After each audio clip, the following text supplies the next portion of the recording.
Internet routers can have many links, so they have many options for which direction to forward or receive packet.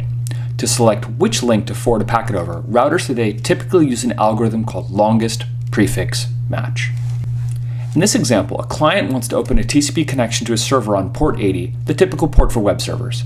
The packets to set up the connection and transfer data take many hops between the client and server. On each hop of each packet, a router decides which link to forward the packet over. How does a router make this decision? It does so through something called a forwarding table, shown here on the right. A forwarding table consists of a set of partial IP addresses. The X's show that the addresses are partial. The X's represent wildcards. For example, the second entry reading 171.33.x.x means any IP address whose first byte is 171 and whose second byte is 33. This particular entry, for example, includes 171.33.5.245 as well as 171.33.1.1. When a packet arrives, the router checks which forwarding table best matches the packet and forwards the packet along the link associated with that forwarding table entry. By best, I mean most specific.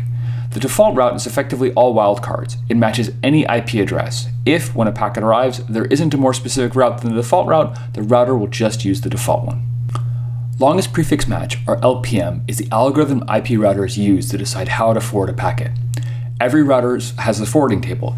Entries in this forwarding table have two parts: a CIDR entry describing a block of addresses and a next hop for packets that match that CIDR entry. An address might belong to multiple CIDR entries.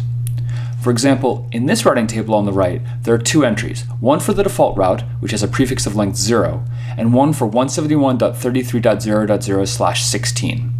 By default, all packets will match the top entry and go over link 1.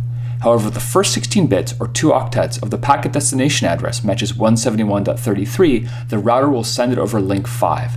This is because a 16-bit prefix is a longer prefix than 0 bits. It's more specific.